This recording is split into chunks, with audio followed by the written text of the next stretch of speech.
Good evening, good afternoon, our Redeemer Sioux Falls folks. I'm here with Pastor Charles Cortright, and he is a missionary in Latvia. He is someone that we support through Mission Central and through the LCMS Missionary Project. And today I'm going to ask him a variety of questions about what he's doing there. One thing I usually ask pastors when they come on to be interviewed, how did you uh, tell me the story of your getting called or you're feeling called or the story of you becoming a pastor. Wow. Well, I'm 66, so it happened quite a while ago. I, like a lot of people, did not plan to go into the ministry, but found myself as a young man coming to Christianity, and then finding myself also wanting to serve the Lord in, I guess I'd say, a professional capacity or a full time capacity, and was directed by my uh, Lutheran Church Missouri Synod pastor to investigate going into the ministry. And so I started schooling at, I guess, the traditional age. It had a little bit of college ahead before that. Went through seminary, graduated, was assigned initially out in California, Oh, and then okay. spent most of my ministry actually in various parishes until 1994, I guess it was, when I was called to serve at a college. I should say, this was in the Wisconsin Lutheran Synod. Oh, So I came to Missouri later. The pastor who brought me into the faith was a Missouri Synod pastor from Springfield, but the only church that we had in our place in California was Wisconsin Synod, so that's how I was there. But I taught in Wisconsin Synod colleges for about 20 years all told, and retired from that. One of my acquaintances was the present director of the Office of International Missions, Dan McMiller. And he said, well, you've gotten this degree and all this stuff. What are you going to do in retirement? And I said, what do you have in mind?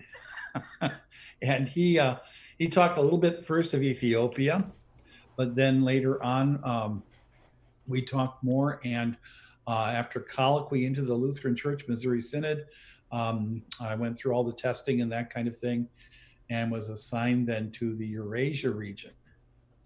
So I've been in Eurasia for about 4 years. We went through the initial preparation before deployment, hmm. living in the Milwaukee area, then was deployed first to Prague in the Czech Republic, which was Oh, supposed to be a temporary location, but it turned out to be a full year as I served a parish there could I ask a that had come question? vacant. Did you like Prague? Oh, Prague is a beautiful city. I had the pleasure. I did a the Westfield House experience in Cambridge, and Uh, I visited Prague, and I have to say I was not expecting it, but it was one of my absolute favorite cities in all of Europe. it is beautiful. Yeah. We lived the whole year. We were right up by the castle, so you know where that was. Yeah, yeah. Um, Really, you live right up there. Wow, isn't that yep. kind of a expensive part of town? Well, we were in a place called Fradzanska, Okay. and in fact, there were all the embassies were up in that area. Right. We had a little apartment Okay. just down from the American Embassy on Ronald Reagan Street, and uh, worked as basically a parish pastor for this English speaking congregation, St. Michael's, that's still there. But I knew that was to be temporary. And as we were getting to about January that first year, our regional director said, would you be open to going to Russia? So we started getting ready, and we moved to Russia then in summer, to St. Petersburg in extreme Western Russia, but old Leningrad. Right. Worked with the Lutheran Church of Ingria in Russia. Ingria is not a name most Americans would recognize, but it's a region of that was formerly part of Finland, and so it's Oh, a lot of okay. Finnish culture still and Finnish people there, but Mm-hmm. it is very much part of Russia, the Russian Federation. We spent time there. I taught at a small seminary outside of town, very interesting, in a place called Kolbino. And then About a year, a little over a year after that, uh, regional director came and said, would you be interested or open to moving to Riga, which is the capital city of Latvia? It's almost a lateral move. For those who aren't quite familiar where Right. Latvia is, it's part of what we call the Baltic states, not the Balkans, but the Baltic states. The north is Estonia, then Latvia, then Lithuania. And they're on the east side of the Baltic Sea, so across the Baltic Sea from Sweden. And actually, we're in a place in Riga that was Lutheran as early as 1522. So Luther posts the 95 Theses, 1517. There's no Lutheran church yet. In fact, the Lutheran church, we usually talk about the birth of it being the Augsburg Confession, 1530. The Lutheran church was, or Lutheran doctrine was established in Riga in 1522. So it's been Lutheran for a long time. And in fact, we're working with the Evangelical Lutheran Church of Latvia to help them teach both their students, but also students in English. So that's how I got to be in the ministry. That's how I got to be where I am. I'll see where we want to go next as far as the stories go. Okay. Well, here I'm gonna, if you don't mind, I've got what I'm doing is recording my screen, so I'm gonna just pull in a map real quick to show people where Latvia is, so they can see it. Okay. So yeah, he was in there, and then he went to Latvia, and this is the Baltic Sea and Sweden and Finland. So he was up here and then came down here. Okay, I think people have an idea where Latvia is now. So Okay. you started off in Prague, went to Russia, and then ended up in Latvia. What are the languages? Czechoslovakian, I suppose, is in Prague? Or is that, what do they speak Yeah, there? the Czech language is Prague. Now that's a Slavic language, so okay. very similar to Russia. Okay. And Lithuanian is Slavic too, then? no, boy, you get into real arguments if you call Lithuanians and Latvians Slavic. I'm sorry. So Latvians speak what do they call their language? They call it Latvian. Latvian, okay, and that's not Slavic though. No, their language is a Baltic language. It has some relationship to Finnish and some to Estonian, but those are completely different languages too.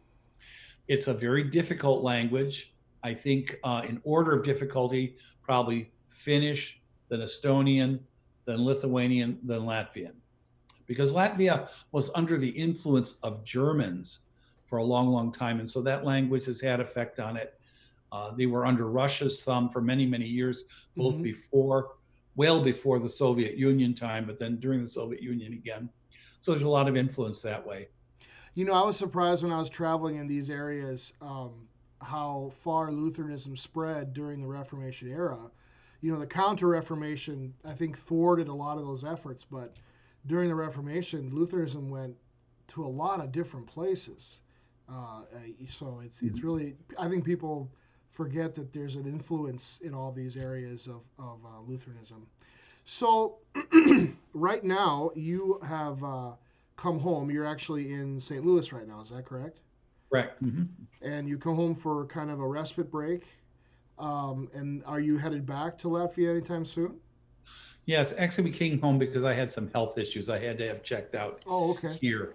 And as with everything, COVID has made it complicated. So we're back here, and we're planning to go back, God willing, on the 15th of December. Okay. So we've got clearances from Office of International Missions. My doctors have cleared me, and now we just have to make sure we can actually get back there because of travel and all of that. You keep saying we. Who's we? My wife, who's actually seated right now across the table. Oh, okay. Would you like her to pop in the picture so sure, why not? The Christians can see her? I can put a voice to a face. I've seen many times on your. We print out your PDFs every month and hang them up. We put them on our website. Oh, wonderful! So people are this aware of. This is Connie, my wife. Hello. Hello. Pleasure to put a voice to a face. Pastor I've seen you Brian. many times. What is Christmas like in Latvia? We've never been there for Oh my Christmas goodness. yet. Another question I was thinking about is when you were going around all these places, did you learn all these different Oh, languages, or were no. you doing your working primarily in English? Well, that's primarily what I've had to do. In the Czech Republic, I was serving an English-speaking congregation, so we learned enough Czech just to be polite. Mm-hmm. To be able to say thank you, shop a little bit in the stores. In Russia, we tried to learn Russian, and the most fluent thing we can actually say is "Я говорю по-русски чуть-чуть," which means I only speak a very little bit of Russian. And usually they get that, oh, you're not from around here. But we did learn enough phrases and so forth that we could start to communicate. When we've moved to Latvia, to be very honest, the Latvians have said, don't bother learning our language. There's not many people who use it, and English is becoming much more prevalent. Really? So younger people here, almost all are learning English. Older people, of course, learned Russian during Soviet times. Right. And so we can still go to the open air market and ask a few things in Russian, and we're understood. Choo-choo. Yeah, chut. Now, can I ask? It was Connie, right? Yeah. Yeah. What have you been doing? Did you get a visa? Are you working there in these areas, or are you helping Charles, or what exactly are you doing? Well, no, well, we got a visa. I had to get a visa all the time in all 3 places that we were living. But that doesn't mean you can work. You can't work over there. The life is so much different because we haven't had a car over there ever. And so you have to carry your groceries. So you go grocery shopping almost every day. Sure. And you walk or go by bus, or in St. Petersburg by metro, everywhere you go. So it takes a lot longer to commute and walk to just go to the bank or just to get anything. And it's just a different lifestyle. So basically I wash and cook and clean. I mean, just housewife type stuff. You're a modern day Katie Luther. Absolutely. That's Good great. deal. This is Connie, my rib. Yes. Yes, I like that. Could I? I'm not sure. What would you, if you were to describe what you're doing, what your primary purpose is there? What is it that you're trying to accomplish in your work in Latvia? I'm formally called a theological educator. Mm-hmm. So I'm not here to plant churches, because obviously the Lutheran Church of Latvia, they're established here.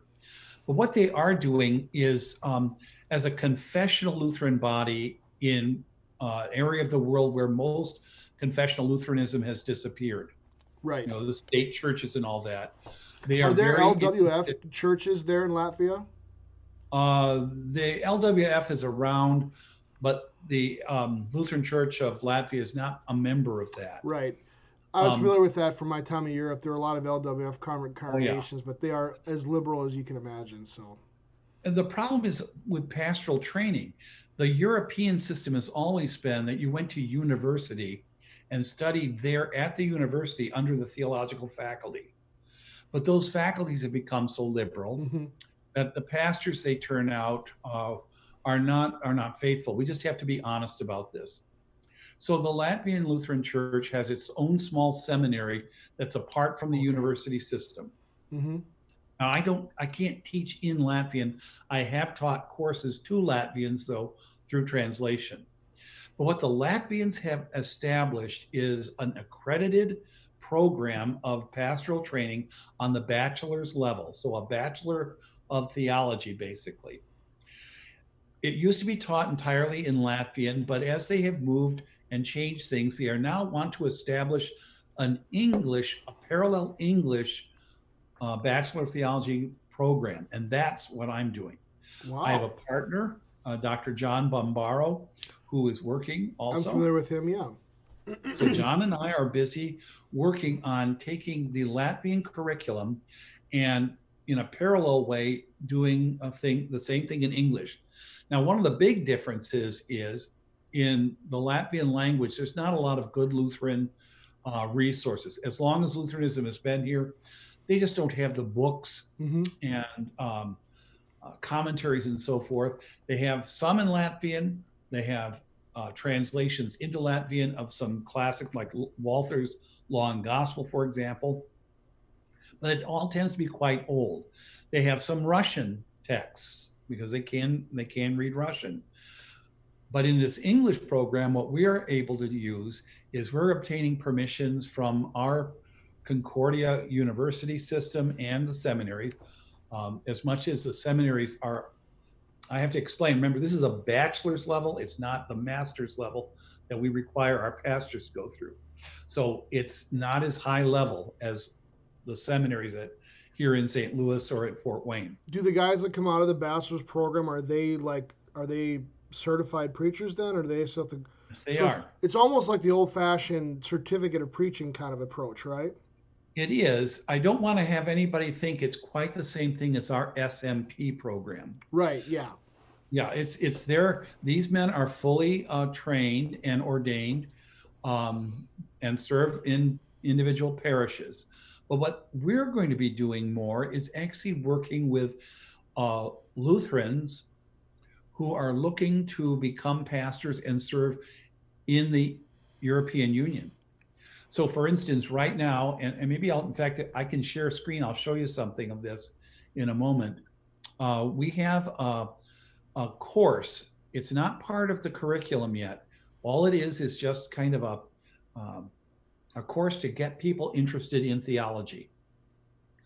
And we have people now who are taking this course, started in September, it'll end in a couple of weeks.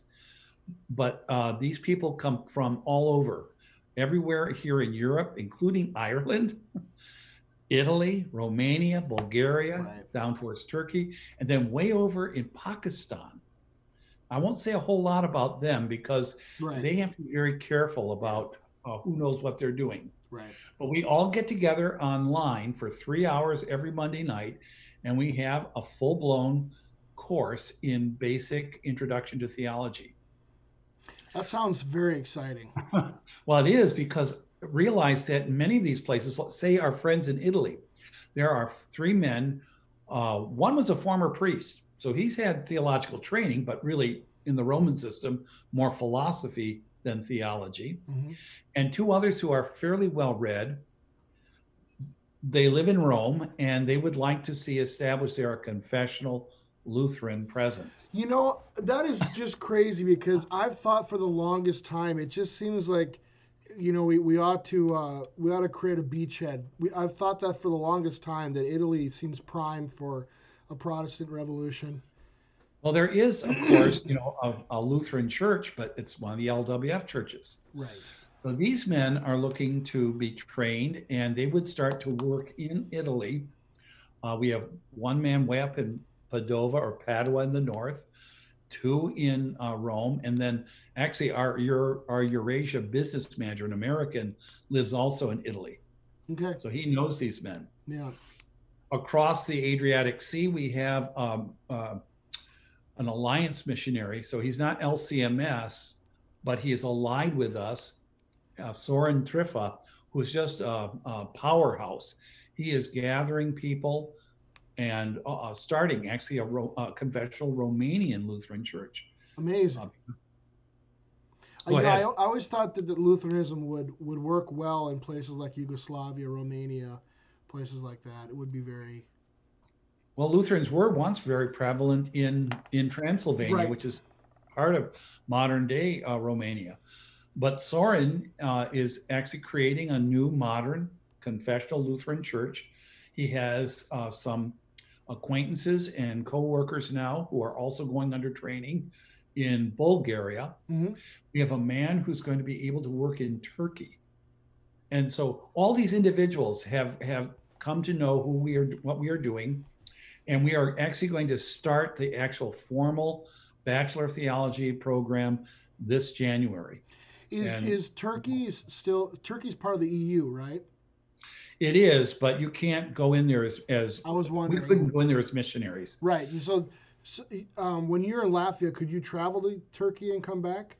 Or is that pretty tough nowadays? Not to do work. I think you could travel through Turkey, certainly. I mean, Istanbul airport, you can go through. They wouldn't let you stay for any period of time. No.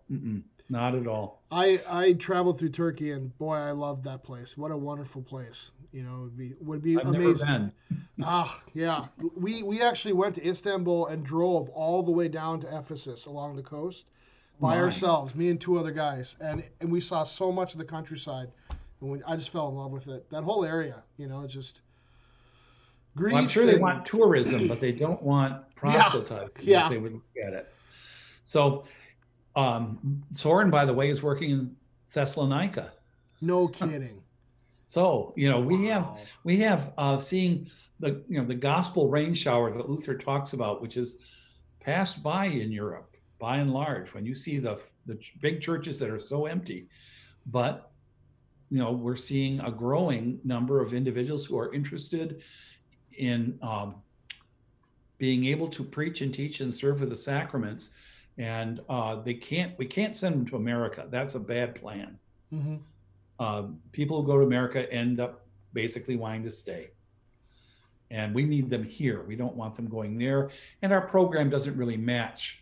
They couldn't just walk into an LCMS parish and be able to serve, because again, the training levels are different, culture and expectations are quite different. That we're not trying to do that at all. So you're really trying to establish a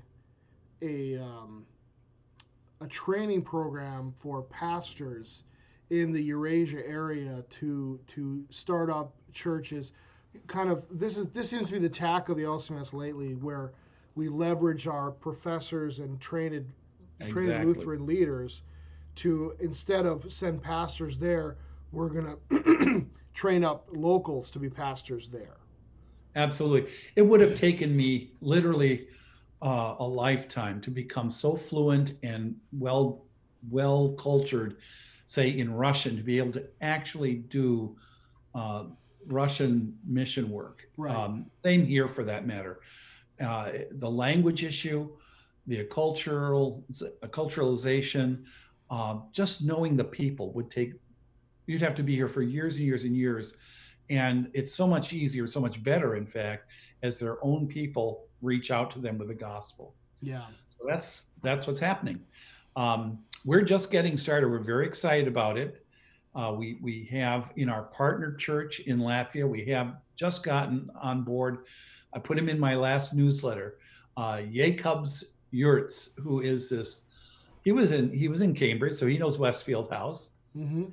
Speaks impeccable English and can serve very well as a liaison between John Bombaro, myself, and our non-English speaking Latvian colleagues, so that things are really starting to move rapidly now. Yeah. We'll see the startup of the first courses, the actual courses in the Bachelor of Theology program this coming January.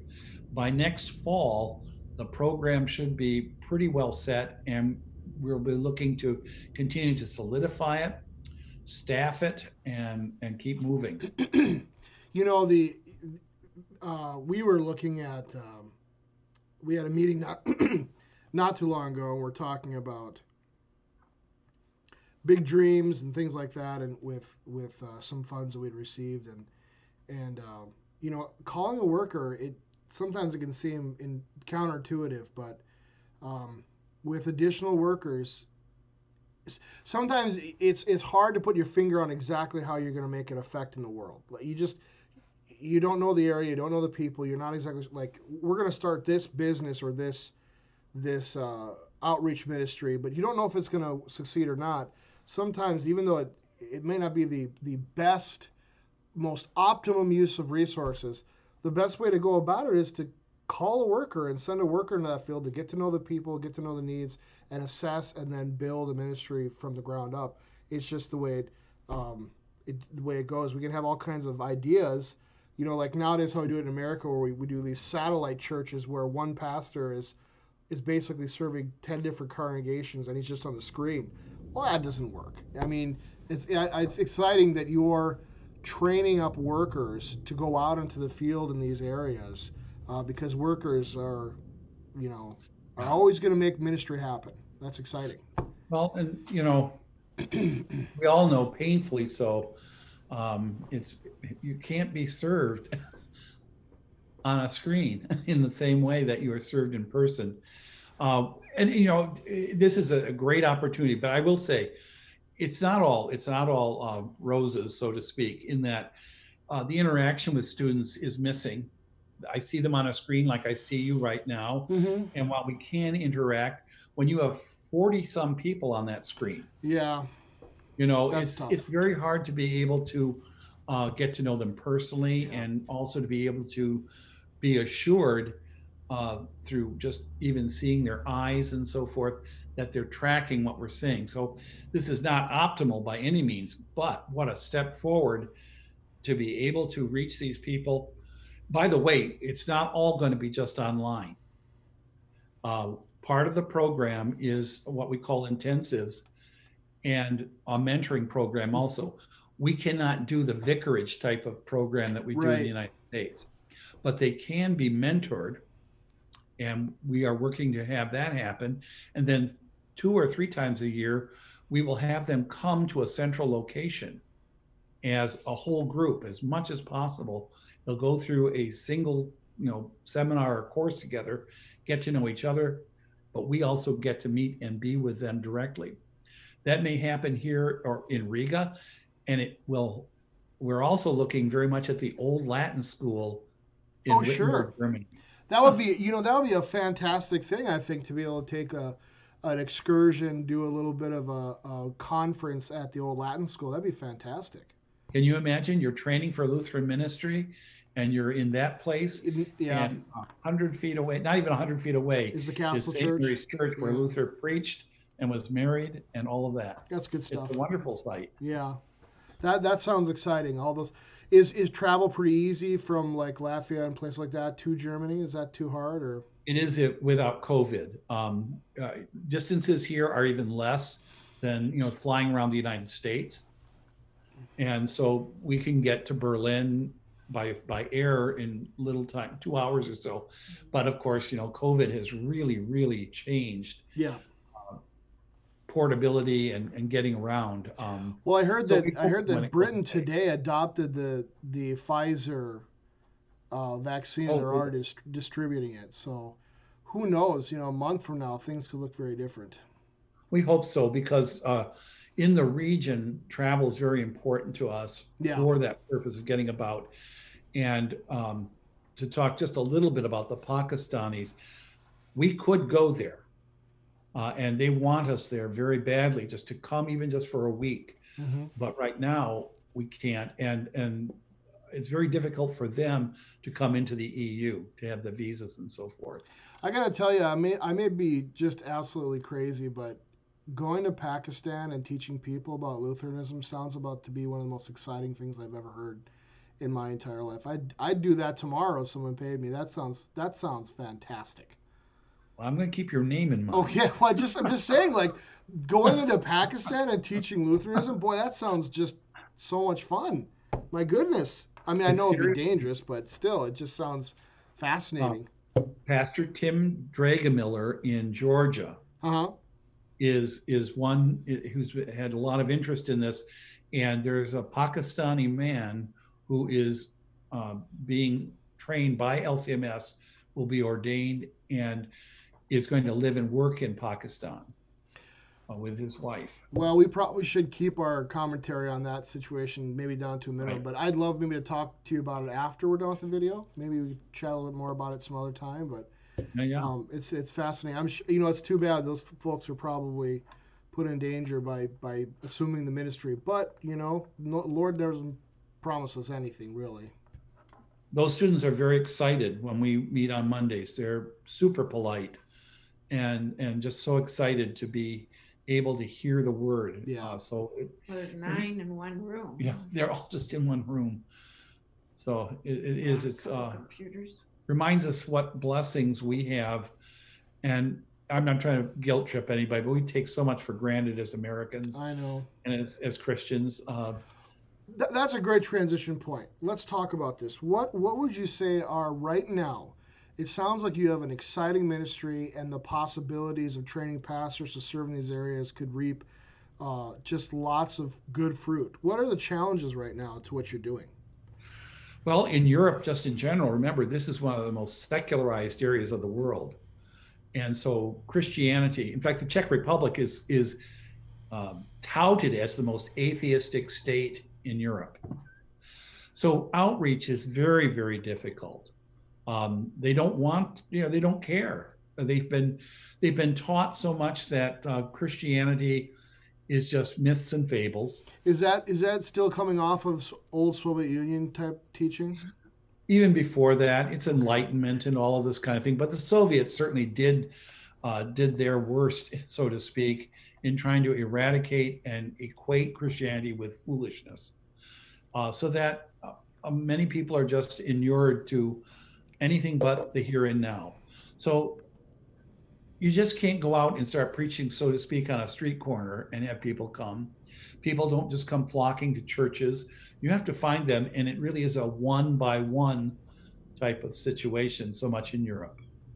Um, so the secularism, just the outreach, that's not, we're never going to see, well, I can't say that. Under God's blessing, who knows what will happen. But humanly speaking, we will never see the kind of excitement that we've seen in other parts of the world where the gospel is, in a sense, newly arrived. So there's that. Um, there's the challenge, certainly, of being able to do what we need to do in terms of resources. Mm-hmm. Um, Believe me, to your group and to our donors, we are so grateful. Let me just say this real quick. Uh, Everyone wondered with COVID, what's going to happen to our funding? But we have not been let go. The people, our donors, just for us in our NSM, have been just wonderful in maintaining us on the field. And Right. when we say in our newsletters, we could not be here without you, we really mean it. COVID just affects us in so many ways. We typically do, Advent dinners. Like tonight's our first Advent service. We're not doing Yeah, Advent dinners. can't And do a lot of that. people kind of shrugged it off and think it's not a big deal. But, I say raising $200, $300 and sending it to a missionary is a big deal. And there are many, so it's not just what you're going through, it's what we're going through here at Sure. the lack of resources all the way around. Um, would you say that the biggest need is for resources for you and your compatriots who are leading the institution directly, or do the students that you're graduating, are they short on resources? Well, everyone's different. In the EU, most people have some resources. I mean, they have their own livelihoods. Most of these individuals that are going to start studying are going to be, we would call them second career. They have a job, they'll continue in their job, and they're So they're training. bivocational then. Yeah, right now. Um, One of the biggest problems is just by resources would be the library needs. It doesn't really do a lot of good, though, to start shipping a lot of books over here, because Right. we can put things in some centralized locations, but accessing them is very difficult. So, for example, what we are looking at doing is something that our South American missions have done. They have a thing called the VDMA project, after Verbum Dei Manet in Aeternum, and they have been able to work with copyright holders, CPH and others, to be able to create a basic pastoral library that can be put on a tablet. Right.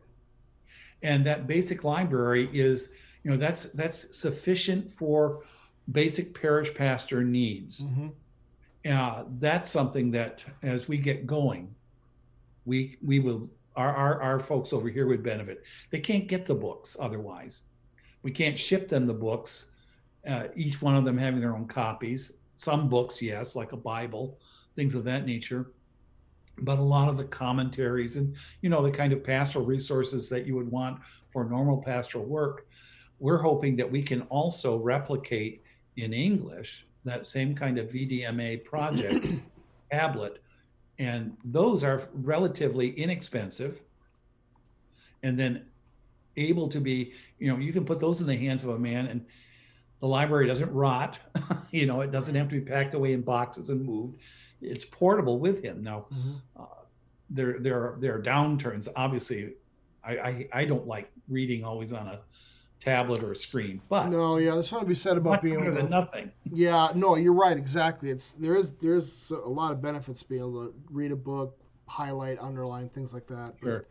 yeah, Well, those kinds of things are what they'll need. Then as the churches start to grow and mature, I'm sure they'll start to discover other things. As much as possible, I know the OIM's philosophy is not to just give, not just sugar daddy stuff, but rather to lend resources that allow them to be self-standing, to be able to sustain themselves in their areas in the way that they need to be. So, how many of these fellows how many tablets would you need to give everyone a tablet nowadays? well, I don't know if I can answer that with an exact number right now because we're just getting started. Okay. If our cohort that's getting started, out of all the people who are looking at the course right now that we're doing for free, who would be eligible to start the BTH, it'd be in the neighborhood of around 20 to 25 people. So, but we don't even have permissions yet to do all this. That's what John Bombaro is especially working on. Right. So Yeah. we're growing that. But as that happens, for example, in this course, we asked them, it would have been a great advantage to have more of the Lutheran Study Bible available. But to ship a Bible, even from about $80 to purchase it and ship it. Yeah. So, there's a limited number that we could do this time around. As we get started with the program, we hope that we can figure out a pipeline way of getting some of actual text like that Lutheran Study Bible into people's hands, and then the tablet with, commentaries and articles and things that have been found to be useful. One of the nice things being in the position we are is we don't have to invent the wheel entirely. Yeah. Because other of our missionaries, mission regions are doing the same kinds of things in different languages or different settings, but we don't have to try to reinvent everything. The curriculum also, we don't have to reinvent a whole new training curriculum. It's been pretty tried and true what needs to be said and done, and so we're adapting, not inventing. I really like that we've gone down a road where we're, instead of trying to recreate the wheel or do our own thing, we're working with the local Lutheran churches in the areas that we can work with. I think it makes why recreate all the infrastructure when it already exists? Yeah, we're not trying to be the LCMS over here. Right. We establish ourselves here. We're trying to help our partners. Right. It really is a partnership and not a. I feel like it was a direction change we made about, I don't know, 10 years ago, and it seems to be producing fruit where we're not trying to, like you said, be LCMS across the ocean. We're trying to just work with our church partners and also value them. I love how we have the synodical conventions where we're bringing up these people and greeting them as brothers and valuing them just as much as we, not standing above them thinking we're better or anything like that. Like, hey, we're glad to work with you. We're excited about it. I think that's a good tack. And we've been told in Latvia that they appreciate very much having us there, actually living there, and not just simply not coming in just for a little bit and going away. They like having us there because of we get to know each other. Right. We get there's a collegial nature to that association that just is, maybe you can't put an exact value on it. But no, I get it. You just need a contact person, someone who's flesh and blood you can actually talk to sometimes. A screen is only so good, Mm-hmm. So, well, so these are some of the challenges, and they're very thought-provoking, and again, maybe we should talk later about how we could be of any assistance in that respect. What are some of the joys right now? Well, being in Europe is just exciting. I mean, everybody likes to go to Europe, and we have gotten to see so many things. A lot of things in kind of a tourist way, I suppose. But we've actually been able to live in these places like Prague and get to know it beyond just the tourist level. Yeah. Um, Russia was an eye-opening experience. They were very friendly. The Russian people that we got to know were excited to have us there. Were interested in who we were.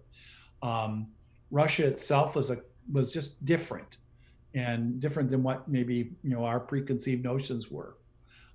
There's no way to pass on the sights and sounds and smells and all of that Yeah.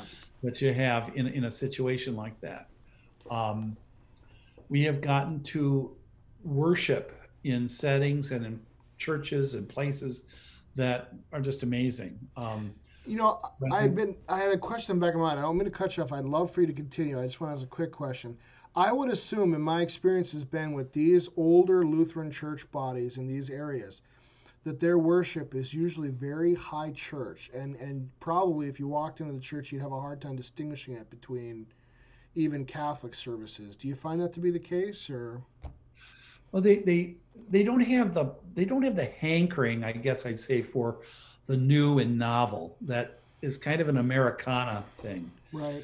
So their liturgies have remained very stable. Mm-hmm. One of the things that was helpful for us, for example, in Russia, is as we sat in church, even though we didn't know the language, we could follow the service because we knew what was going on. Mm-hmm. And you could tell there were just some key words that you started to get to know. And then you could see they're following the same order of service that we would be used to, the same parts, the Gloria, the Kyrie, all these things are there. I was surprised at a couple of churches because of their garb. Their garb was, even one, like I remember seeing, I think from an LCMS missionary web post about some services going on in Russia or in other places in those Baltic areas, and they had the hats and the whole nine, and you just kind of whoa, but that's just their Lutheranism is kind of an older brand maybe than ours is, Well, in Northern Europe, Sweden and so forth, the Reformation came and just took over, so to speak, but it didn't have to. There wasn't the kind of radical change that ended up in Germany in terms of the Episcopal setup, where the bishops in Germany at Luther's time rejected the Reformation and would not go along with it. Up in Sweden, they did. Mm-hmm. And so the Reformation went forward, and it if you will, Lutheranized the Roman Catholic Church up there. So they retained the historic episcopate, and with it, some of the signs and so forth. Mm-hmm. In Russia, you do have the influence of the Orthodox. Yeah, that's what I was wondering. The stability of the Orthodox liturgy that has also said, okay, you just don't change as quickly and as rapidly as in the Western Hemisphere, for that matter. Here in Latvia, they actually have a mix. Old St. John's Church, where we are at, the pastors vest in black robes and befkins that you would see in Germany, for example. Mm-hmm. But at the Dome, the cathedral, the Lutheran cathedral, there they have the historic vestments of the chasuble and so forth. Wow. So they have a mix here in Latvia, or over there. I'm living here. I cut you off earlier. You were talking. That's very, very interesting. I figured that was the case. You were talking about the joys of serving there and the everything that was going on. Anything you want to add to that thought? Well, I just have coming into my mind individuals that we've gotten to meet. Dear people. I think of translators. I would be mute if I didn't have a faithful translator. And one of my dearest memories will be the translator in Russia. Her name is Kaylee. Little tiny gal. She's not very big. She knows English very well, and she grew in her ability to translate my biblical studies lectures. I lectured mostly on the Old Testament into Russian. And there's just, I don't know, there's a friendship that you develop with someone who is taking what you're saying and making it uh, understandable to others, and then what they have to say, bringing it back. So there's that. There have been other people whom we've gotten to meet because Christianity is, if you will, countercultural to the secular society that is everywhere in Europe, where you meet Christians who are daring, in a certain sense, to live their Christianity openly and boldly. They just endear themselves to you. So, lots of individuals like that whom we've gotten to meet and to know.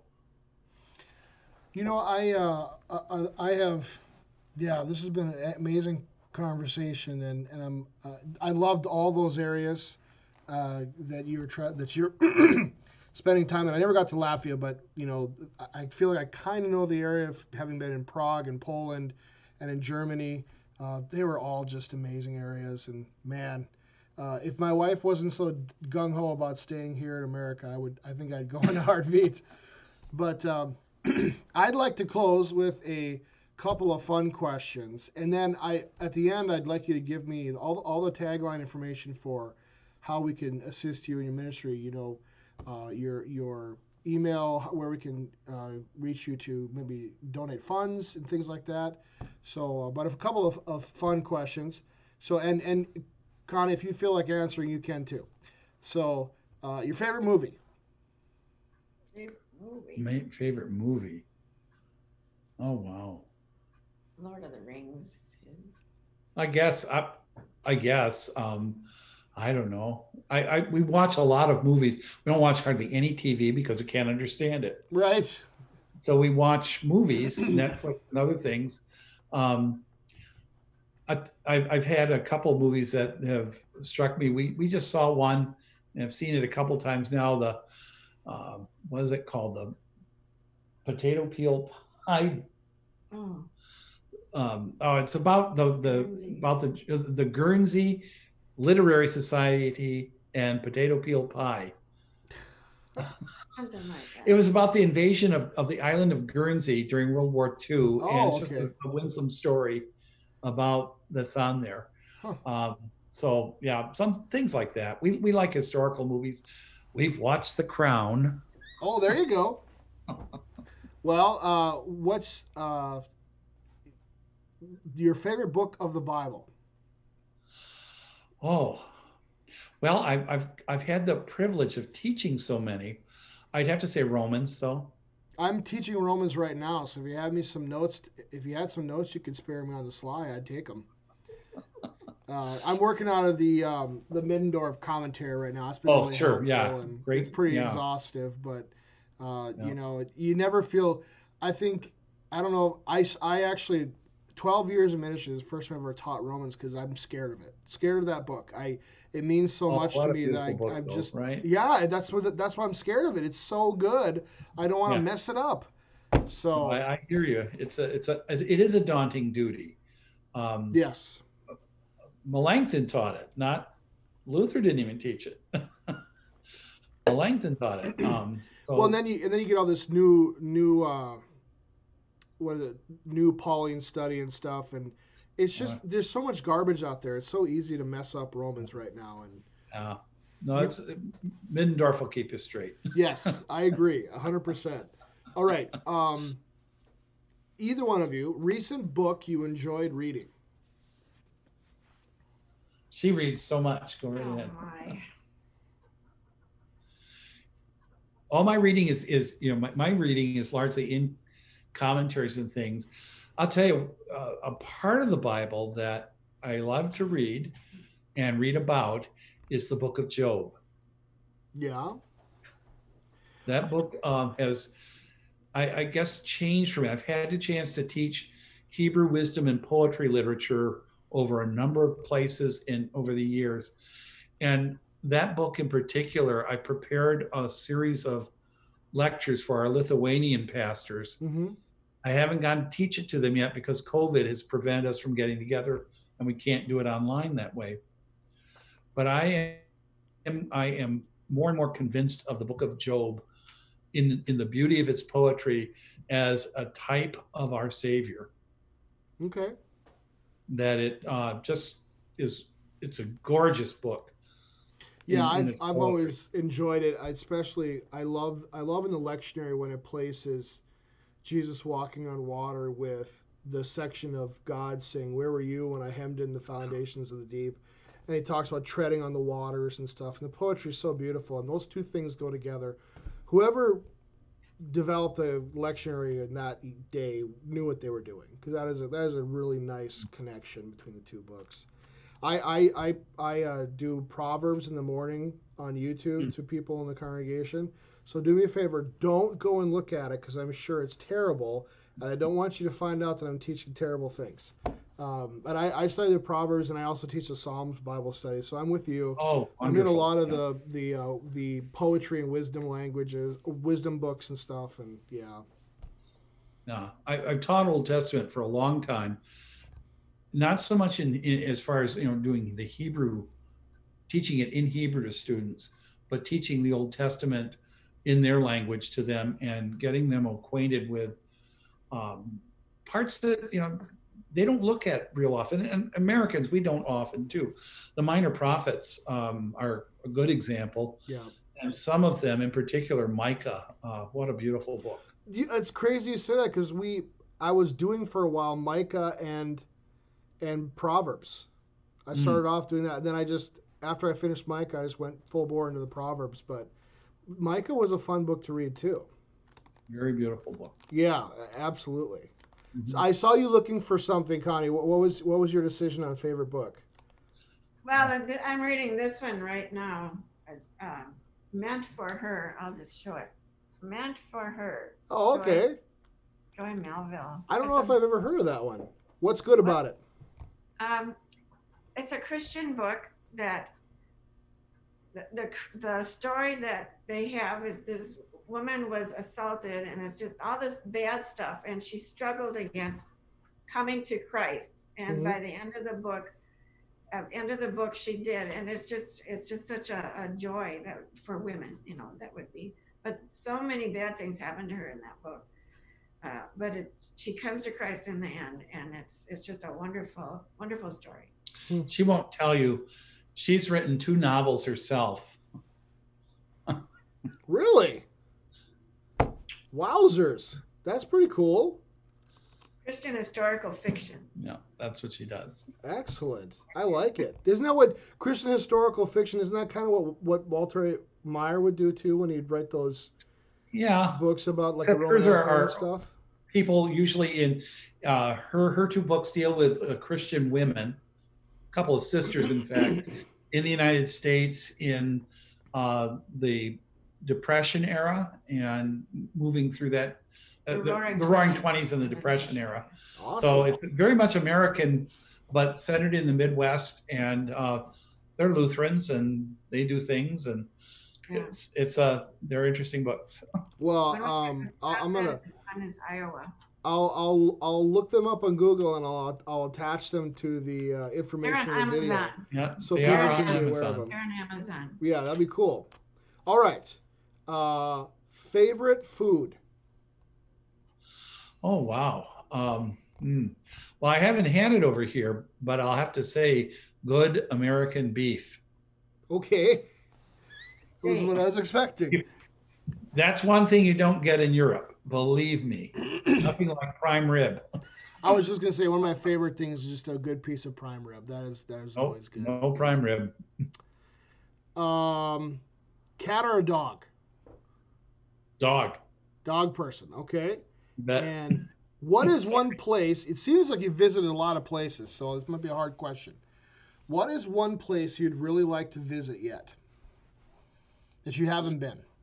Scotland. Really? You're kidding me. You've never been to Scotland? Oh my goodness. It's such an easy place to get to. Well, you gotta not have COVID. Well, okay, that's fair. That's fair. I want to go to Scotland so I can learn to speak right. I went to Edinburgh and went up and did some sightseeing and things, and Scotland was great. It's such a cool place. It's just so much fun. in everything. I loved being there. Yeah, I would highly recommend it. You got to try it out. I was just Scotland. Yeah, we both want to go. It's our to-do list before we retire. Well, I did Edinburgh is the one big city you got to go to, and then they do tours up into the Highlands. So we did a Highland tour, and it was very touristy. But you know what? I don't care. I've come to the point in my life where I don't care if I look like a tourist. I don't care if I am a tourist. I want to see the things I want to see. Why am I worried about this? I'm not trying to. I've given up trying to be cool. All my kids have told me now I'm not cool anymore. That time from my life is past. Okay. To anybody who thinks you can go to Europe and hide out, that they won't know, forget it. Yeah. They know you. They know what you are. They know you're an American just by the way you walk around and look. You know, I was when I was in Cambridge. It was during George W. Bush, and they did not like him. And it was also shortly after the school shooting at Virginia Tech. Remember that? Yeah. Or the one down? Yeah. So I sang in a choir there, and we were singing at high table, which is a fancy way to say that the choir would get together and eat together after they sang for evening prayer. And this English student from Cambridge turns to me and just says point blank, "The problem about you Americans is you all have too many guns." Of course, in a very appropriate, British accent. And I'll tell you, it's like very difficult to talk about these issues when it's kind of that accusatorial. So you're right. Everyone knows you're American. It's hard to run from it. You just got to kind of be okay with it. And people in Latvia are really excited to see you. They like America a lot. Just foreign policy wise, they have this big neighbor to the east that they're very worried about. Yeah, that's fair enough. Well, thank you so much for sharing with me your time today, and we'll get this up yet tonight. We're looking forward to having people see it, and I'll make sure to attach some information, your LCMS missionary page. I'll put a link to it in the video. But would there be anything that you'd want to plug in terms of what you're doing, how people can assist you, anything like that before we go? Well, I would just say, coming from the Wisconsin Synod to the LCMS, we did not have a lot of contacts. And Gary Thies, old missionary Gary, the most not normal person you'll ever meet. He has been so great. And if people want to help, I would say, please deal with Mission Central.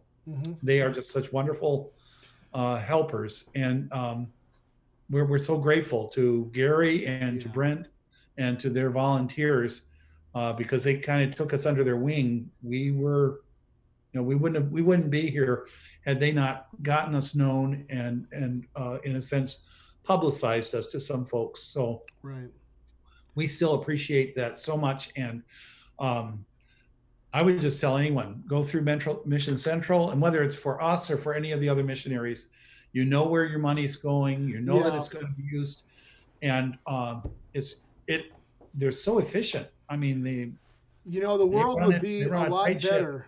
The world would be a lot better if all of the elections in our country were run by Gary Thies, because you'd know it'd be above board. Every dollar that gets sent to that guy goes where it's supposed to go. Right. I mean, I'm just amazed by him that he runs that whole thing, and I don't think he's ever taken a bit of money. Like I'm almost 100% sure that every single penny that we donated to Mission Central, because we knew it was a good place to donate it, it all went out. None of it stayed there. He does his own stuff to just support what he does there. He's an amazing fellow. I will surely link this to the video as well, Mission Central, and but I'll find your LCMS specific page from the LCMS website. Sure. I'll put that on news. That way they can reach out to you directly. But I'll make sure to put them both on the video if they want to reach out and support you and help you in any way. On the bottom of the second page, always of our newsletter, there's also that same information. Yes, maybe that's what I'll do instead. I'll just grab it from there and I'll put those links in so people can reach you directly from the video. Thank you so much, both of you, for sitting down and talking to us for a little while. And I'm very, very excited about your ministry, and may the Lord continue to bless it, bless you, and keep you safe. And I hope that your heart problems are far, far behind you. Yeah, We're in God's hands. we're in God's hands. Exactly. Amen. Amen. Okay. Thank you, Pastor, so much. Well, thanks. And you guys have a wonderful night, okay? Alrighty. Thank you very much. Talk to you later. Bye-bye. Bye-bye.